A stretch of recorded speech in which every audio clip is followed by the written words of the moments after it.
Hello guys, आप सभी का हमारे चैनल में स्वागत है। आप लोग हमारे साथ वीडियो में बने रहिए और मैं भी एक कहानी सुनाऊंगी। अगर अच्छी लगे तो लाइक करना, कमेंट करके ज़रूर बताइएगा कि मेरी कहानियाँ कैसी लगती हैं। तो निधि बहुत ही भूखड़ थी। वो हमेशा खाती पीती रहती थी और जो भी बन जाता था वो तुरंत ही खा जाती थी। निधि अपने भाभी मोनिका से कहने लगी, भाभी तुमने अभी सुना है समोसा मंगाया है? उसकी भाभी कहने लगी, हाँ हाँ। तो कहने लगी निधि, भाभी मुझे 2 समोसे देना, और मुझे समोसे और चाय तो बहुत पसंद है। तब तक ऋषि उसका भाई समोसा लेकर आ गया और निधि समोसों पर टूट पड़ी। कहने लगी, भाभी जल्दी मुझे निकाल के दे दो 2 समोसे, मैं अभी खाऊंगी, मेरे बहुत भूख लगी है। उसकी सास कहने लगी, बेटी मुझे बस आधा समोसा देना, क्योंकि मुझे तली भुनी ज़्यादा चीज़ें पसंद नहीं हैं। तो निधि कहने लगी, जो माँ वाला आधा समोसा है वो भी मुझे दे देना, क्योंकि समोसे मुझे बहुत पसंद हैं। और मोनिका यह सब सुनकर बहुत नाराज़ हो जाती थी। निधि के खान पान पर बहुत नाराज़ रहती थी। मोनिका को ये सब बिल्कुल भी पसंद नहीं थी। तो मोनिका कहने लगी, निधि तुम कितना खाती हो और हमेशा खाने पीने के लिए परेशान रहती हो। तभी उसकी सास कहने लगी, बहू ये कब तक यहाँ बैठी रहेगी? मेरी बिटिया की शादी हो जाएगी तो ये अपने ससुराल चली जाएगी और कभी कभी तो आ पाएगी। उसका भाई ऋषि भी कहने लगा, मोनिका तुम क्यों इसे खाने पीने के लिए रोकती हो? खाने दो ना। मोनिका कहने लगी, ठीक है, मैं आज के बाद कुछ भी नहीं बोलूँगी, जो भी खाना है खाए, लेकिन मैं तो अच्छे के लिए ही बोलती थी। मोनिका हमेशा निधि पर नाराज़ रहती थी, क्योंकि वो खाने से कभी भी नहीं चूकती थी। इसी तरह से ऋषि का बर्थडे आया और तीनों सास बहू मिलके बाज़ार गई। बाज़ार में जो भी खाने पीने वाली चीज़ें थी वो निधि बहुत सारा खा लिया था बाज़ार में। इसके बाद रात में बर्थडे पार्टी भी थी, तो उसमें बहुत सारा खाना ऑर्डर कर दिया और सब कुछ खाया, उल्टा सीधा खा लिया।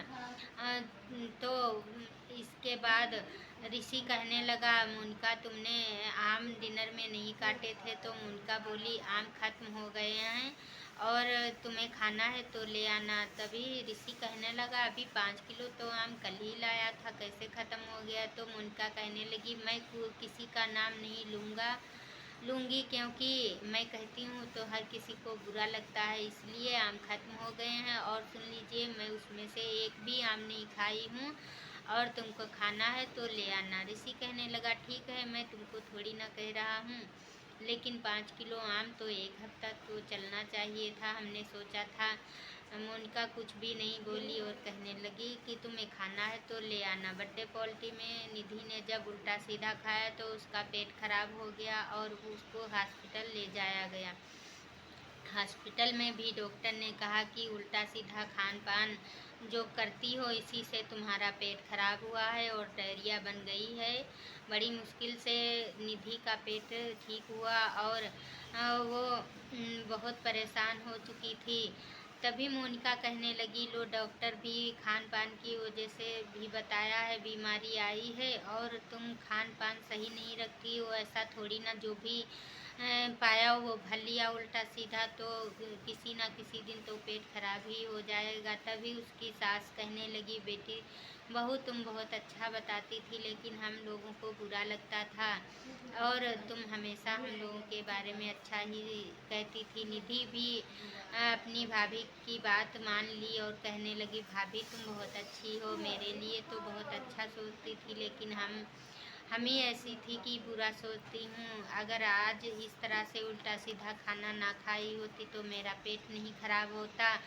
और मोनिका की बातें सबको अच्छी लगी, तो सब लोग मोनिका से माफ़ी मांगी और कहने लगी, तुम बहुत अच्छी हो और हम लोगों के बारे में अच्छा सोचती थी, लेकिन मैं ही बुरा सोचती थी। भाभी आज आज से जो भी कहोगी मैं वही करूँगी।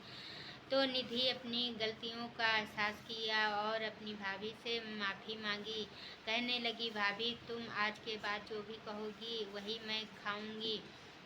और निधि के लिए डॉक्टर ने खिचड़ी के खाने के लिए कहा। निधि कहने लगी, ठीक है, मैं अब खिचड़ी ही खाऊंगी और जब तक मेरा पेट सही नहीं हो जाएगा जो भी भाभी बताएंगी मैं वही करूंगी। और सास बहू और उसका भाई चारों हंसी खुशी से अपने घर वापस आ गए और निधि ठीक हो गई। उसकी भाभी जो भी कहती थी तो वो अपनी भाभी की बताई हुई बातों का पालन करती थी। तो कहा जाता है कोई बहू कुछ बता रही है तो ये नहीं है कि वो हमेशा बहू गलत ही बता रही है। कुछ अच्छाई के लिए कोई कह रहा है तो बहू की बात माननी चाहिए और खान पान अच्छा रखना चाहिए, क्योंकि खान पान से हमारा शरीर खराब हो सकता है, बीमारी आ सकती है। तो आप लोग इस कहानी को सुनिएगा, अगर अच्छी लगे तो लाइक करना, कमेंट करके ज़रूर बताइएगा। और आज की कहानी मेरी कैसी लगी, तब तक के लिए बाय बाय।